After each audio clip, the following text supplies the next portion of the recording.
The headlines have already moved on. The footage has been replayed, analyzed, debated, and forgotten by most. But I am still watching, because what happened in Venezuela is not a story that ends with a press conference or a man in handcuffs. It is the beginning of something far larger, and the machinery behind it is still turning. I track systems, not spectacles. And what I see unfolding across the Western Hemisphere is not a series of isolated events, but a coordinated repositioning of power that most analysts are either unwilling or unable to name. Greenland, the Panama Canal, Canada, Venezuela. These are not separate conversations happening in parallel. They are connected by a single strategic logic, and that logic is rooted in something older and more urgent than any single administration's ambitions. Let me walk you through the architecture of what is actually happening, because if you understand the machinery, you understand why the gears are turning now, and where they are likely to turn next. The first thing I need you to grasp is the context that most coverage conveniently ignores. Venezuela did not become a crisis overnight. It became a test case because of a 20-year economic contest that has been building beneath the surface of Western attention. China and Latin America now trade at levels that would have seemed impossible a generation ago. In 2024, that trade reached over $500 billion, and it is growing at roughly 30% annually. 2 decades ago, China accounted for less than 2% of Latin American exports. Today, China is South America's largest trading partner. Brazil trades more with Beijing than with Washington. So does Peru. So does Chile. Ecuador signed a free trade agreement with China in 2024. Nicaragua did the same. 22 out of 33 Latin American and Caribbean nations have joined China's Belt and Road Initiative. This is not abstract economics. This is infrastructure. China now owns or operates major ports in Peru, Brazil, Panama, and Ecuador. The port of Chancay in Peru, which opened recently, is designed to handle exports from 6 South American countries directly to Asia, cutting the United States out of the supply chain entirely. When I look at the map, I see a continent that is being quietly rewired to face the Pacific rather than the Atlantic. And when I look at Venezuela, I see the moment Washington decided that rewiring had gone too far. The second layer of context is even more important, and it concerns not oil volume, but oil denomination. Venezuela possesses the largest proven oil reserves on the planet, roughly 300 billion barrels, but production has collapsed.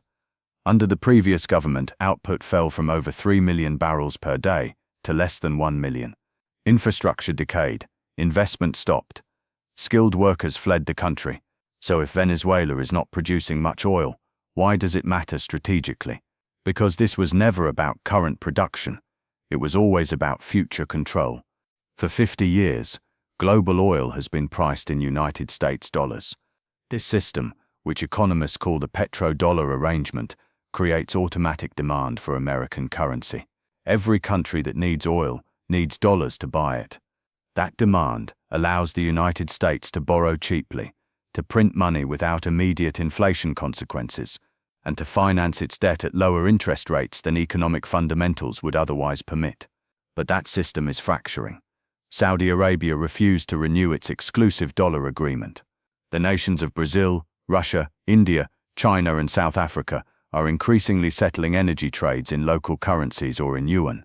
And Venezuela, according to multiple reports, was preparing to fully integrate its energy sector into China's cross-border interbank payment system and price its oil in a basket of currencies, led by the yuan. I want you to understand the mechanics of why that matters.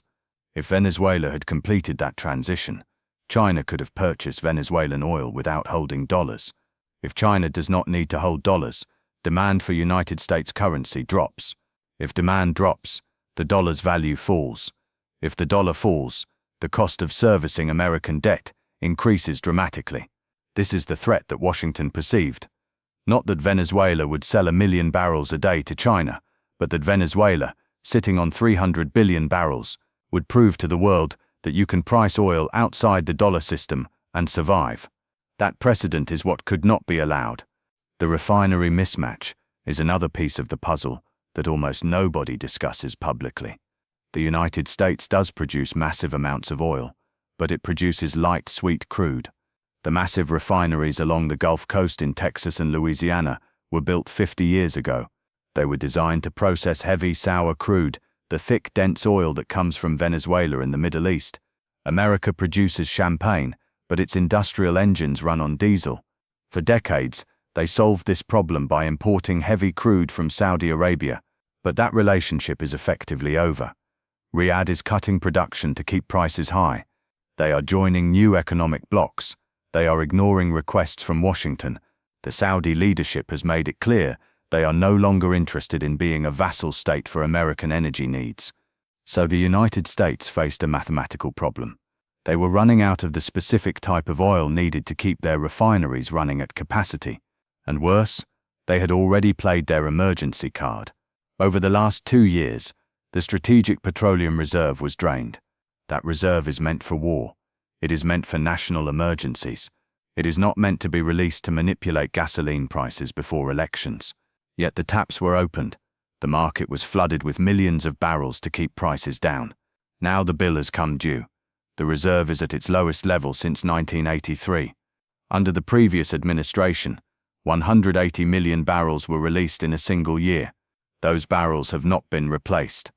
International energy agencies project a deficit of over 1 million barrels daily for 2025, if tensions escalate and existing sanctions remain in place.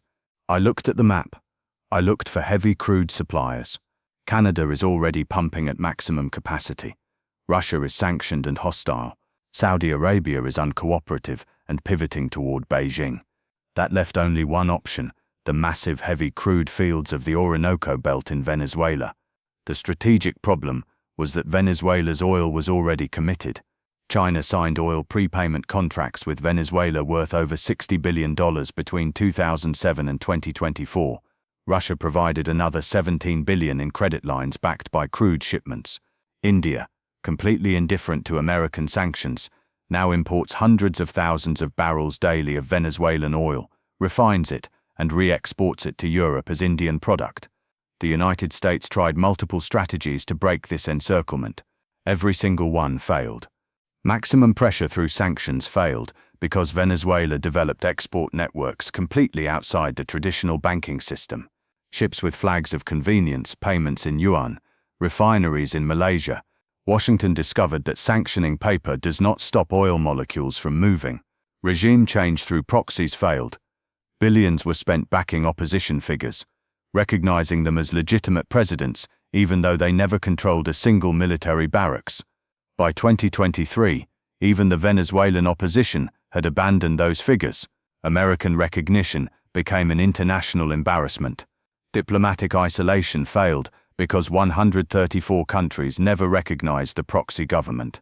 Latin America, including Brazil, Colombia, and Mexico, restored full diplomatic relations with Caracas between 2022 and 2024, completely ignoring Washington's objections. Conditional licenses failed because the Venezuelan government learned the fundamental lesson: never trust American concessions designed as control levers. And then came the final trigger, the currency war that intelligence reports suggest was about to unfold. Venezuela was on the verge of officially integrating its energy sector into China's cross-border interbank payment system. They were preparing to price their entire reserve, the largest on Earth, not in dollars but in a basket of currencies led by the yuan and backed by gold. If this had happened, it would have been a signal to the entire global South. It would have proven that you can possess massive resource wealth outside the American banking system and survive. I want you to understand why this matters so much for your daily life. The American dollar is not backed by gold. It has not been since 1971. It is not backed by industrial productivity. The manufacturing base has been hollowed out for decades. It is backed by one thing: an agreement made 50 years ago that oil must be sold in dollars. This is the arrangement that creates permanent artificial demand for United States currency. It allows the government to print trillions of dollars, export the inflation to the rest of the world, and never face the consequences that other nations would face for the same behavior. This system is called the exorbitant privilege. It is the source of American prosperity for half a century. But recently, the arrangement started to fracture.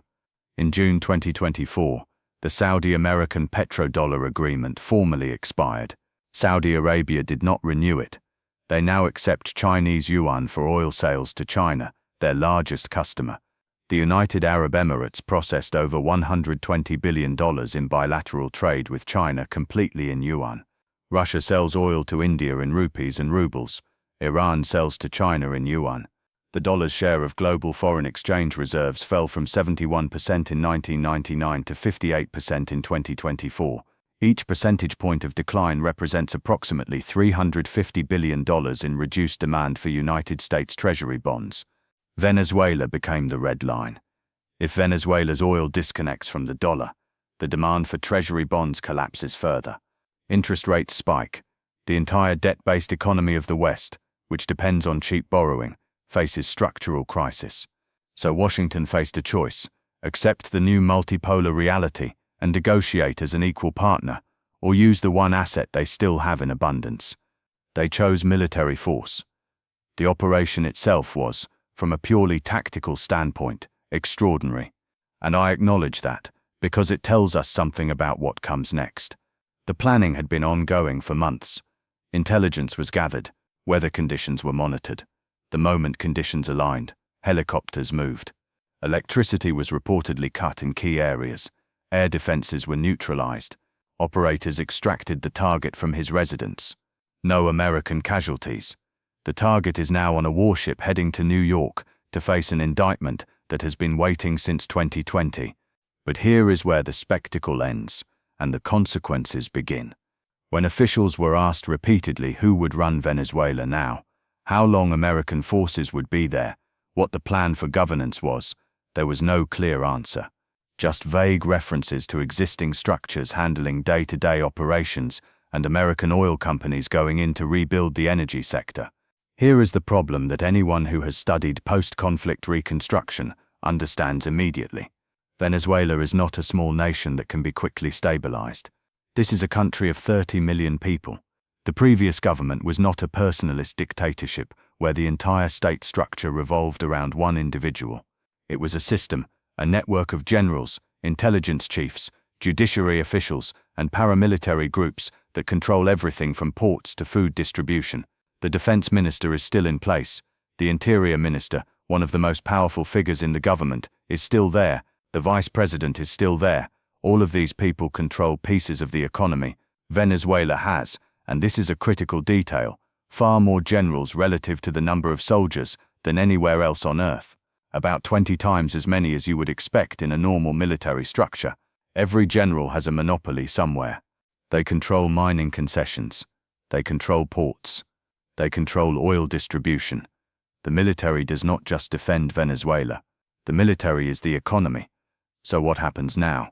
Does the opposition come in and announce transitional justice, prosecuting the top figures of the previous regime? If they do, every one of those generals is going to calculate that they own valuable concessions and have no reason to trust promises of amnesty. Why would they give up power and wealth and risk prosecution? Either they cling to power and try to cut deals to secure their assets, or they resist. And if they resist, the response has already been signaled. A second wave of operations is ready to execute if necessary. The message is clear: fall in line or face consequences. But this is where the operation, tactically brilliant as it was, becomes strategically problematic. Because the rest of the world is watching. Every country in the global south, from Nigeria to Brazil to Indonesia, is looking at Venezuela and thinking the same thing. If we refuse to sell our resources in dollars, will they come for us next? This fear does not create loyalty. It creates an exodus from the dollar system. At the recent summit of Brazil, Russia, India, China, and South Africa in Kazan, Russia, the development of a blockchain-based cross-border payment system that completely bypasses the United States dollar was announced. Brazil is already piloting it for agricultural trade. South Africa processed its first diamond transaction. Iran and Russia are settling arms sales through it. Venezuela has applied for formal membership in this bloc. If accepted, and it will be, its 300 billion barrels of oil reserves will be integrated into an economic architecture completely isolated from Washington. The transition has already begun. The world simply has not fully realized it yet. China's official gold reserves increased by over 200 tons in 2023 alone, Actual purchases are probably double that through Hong Kong imports that are not fully reported. Russia was completely excluded from traditional banking systems in 2022. Their response was to build the financial message transfer system, now processing 30% of Russian domestic payments and expanding to over 150 financial institutions in 20 countries. China launched its own system in 2015. As of early 2025, it connects over 1,400 financial institutions in over 100 countries. It processes over $400 billion in daily transactions completely outside dollar-based clearing systems. By attacking Venezuela to secure its oil fields, the United States has proved exactly why the world needs an alternative system. They have validated every speech that Russia and China have ever made about American unilateralism and aggression. Before this operation, countries used the dollar because it was convenient, stable, and the infrastructure was already there. After this operation, countries will accelerate their exit because holding American assets now means vulnerability. It means sovereignty is conditional. The petrodollar is no longer a trade agreement. It has become a coercion mechanism. The legal dimension matters for what happens next. The operation was launched with no congressional authorization. Congress was not consulted. Senators are now saying they were misled when asked directly weeks earlier about regime change plans. There was no consultation with the United Nations, no Security Council resolution, no attempt to build international legitimacy. The justification being used is that Venezuela represents a security threat to the United States. Most international law experts are dismissing this argument. Under international law, you need either a Security Council resolution or an imminent threat to justify military intervention in another sovereign state. Venezuela, a country located over 3,000 kilometers from Florida, does not represent an imminent threat. The legal argument is performative. What matters is that the mask of the liberal international order, the rhetoric about democracy and human rights and rule of law, has been removed. This is raw power politics, and the world is reacting accordingly. China issued a statement calling this a breach of international law, reckless and dangerous. Russia's foreign ministry said the same. But what is interesting is how muted the statements feel. It is as if they are going through the motions of condemnation without committing to any real pushback. And that tells you something. Russia and China are not willing to stand up militarily for their economic partners when the United States uses force. Venezuela was receiving support from both. China made massive loans. Russia provided military cooperation and financial support.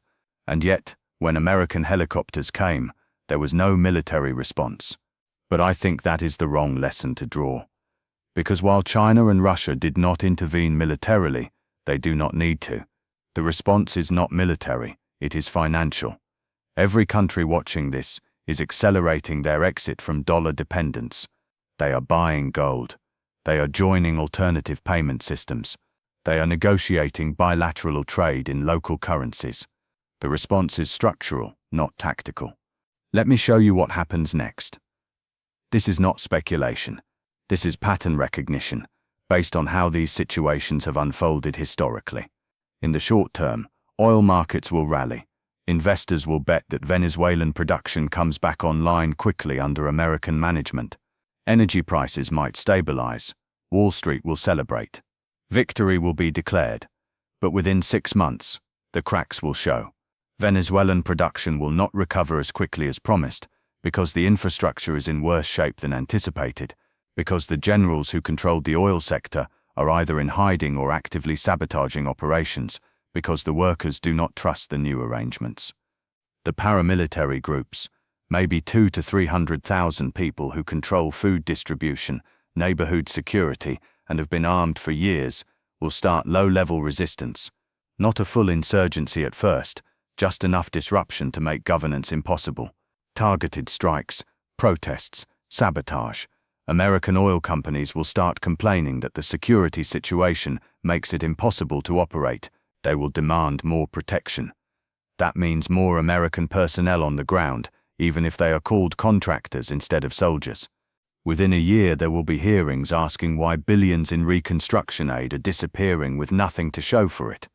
Why oil production is still below expectations. Why Venezuela is still unstable. And the response will be to blame someone else. Blame the previous administration. Blame the Venezuelan opposition for not being competent. Blame Europe for not contributing enough aid. But the damage will be done, not just in Venezuela, but globally. Because every country that was on the fence about joining alternative economic blocs will have made their decision. Every country that was considering pricing commodities in yuan will have moved forward. Every country that was debating whether to keep reserves in dollars will have diversified. The Venezuela operation will be studied in the future, not as a triumph, but as the moment American unilateralism finally broke the international order it claimed to uphold. And here is the deepest irony. This was meant to demonstrate strength, to show the world that power can be projected anywhere without asking permission. But what it actually demonstrates is desperation. A truly powerful country does not need to invade to secure resources. It offers the best trade deals, the best technology, the most stable currency. People want to trade with you because it benefits them. When you have to use military force to secure access to oil, when you have to threaten your neighbors, when you have to tear up the rule book and operate through pure coercion, that is not strength. That is the behavior of a declining power that can no longer compete on merit. And the world sees that. China sees it, Russia sees it, India sees it, Brazil sees it. Even allies in Europe see it, even if they will not say it publicly yet. The operation has accomplished the opposite of its intended goal. It was supposed to secure access to oil and reinforce dollar dominance. Instead, it has accelerated the global move away from dollar dependence and proven that American power, while still formidable militarily, is strategically brittle.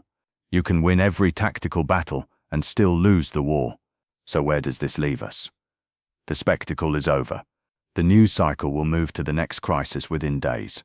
Maybe it will be Greenland, maybe Canada, maybe something else entirely. But the structural damage is permanent. The trust that held the international system together for 80 years. The idea that there were rules, that sovereignty mattered, that military force was a last resort and not a first option, that is gone. And you cannot rebuild trust with press releases. Countries will remember what happened here. They will remember that when an oil-rich nation tried to trade outside the dollar system, special forces came in the night, and they will act accordingly.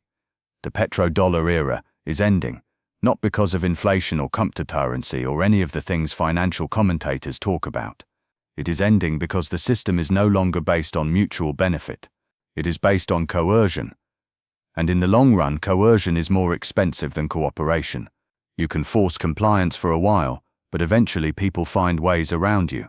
They build alternative systems. They form alliances. They route around the obstacle. That process has already started. Venezuela was just the catalyst that made it undeniable. The architecture of global power is not collapsing in a dramatic explosion. It is eroding one decision at a time, one ally at a time, 1 percentage point of reserve currency at a time. And the people making these decisions, the ones standing at podiums celebrating tactical victories, either do not understand what they are doing or do not care, because the consequences will not arrive until they are out of office. But the consequences will arrive. They always do. And when they do, when oil is priced in multiple currencies, when treasury auctions face reduced demand, when the dollar loses another 10 or 15 percentage points of reserve status, when inflation returns because there is no longer artificial demand for American currency, the people who will pay the price will not be the generals or the politicians. It will be ordinary people trying to pay rent, buy groceries, save for retirement, and plan for a future that is becoming more uncertain by the day. That is the real story behind the spectacle. The operation was not about democracy. It was not about human rights. It was not even really about one individual leader. It was about a financial system that is dying and a power that is willing to use violence to keep it on life support for a few more years. But you cannot stop structural change with force. You can delay it. You can make it messier. You can ensure that when it finally happens, it is more chaotic and more painful than it needed to be. But you cannot stop it. The world is reorganizing. New systems are being built. New alliances are forming. New currencies are emerging. And the country that could have led that transition, that could have shaped it in a way that preserved its influence and prosperity, has instead chosen to fight it with everything it has. That is the tragedy here. Not that change is coming. Change was always coming. The tragedy is that it is going to be so much harder than it needed to be for everyone. Pay attention to what happens next. Not the headlines, the details. Watch whether oil production actually recovers. Watch whether companies can operate safely. Watch whether the new governance structure, whatever it looks like, has any legitimacy with the Venezuelan people. Watch whether other Latin American countries fall in line or start hedging their bets. Watch whether Saudi Arabia accelerates its integration into alternative economic blocs. Watch whether China announces new commodity trading agreements in yuan. Those are the signals that matter. Because the helicopters were just the opening scene, the real story is what comes after. And based on every historical precedent I have studied, what comes after is going to be considerably more complicated than the people in charge are prepared to handle. Venezuela has become the test case, and the test is not over. It is just beginning.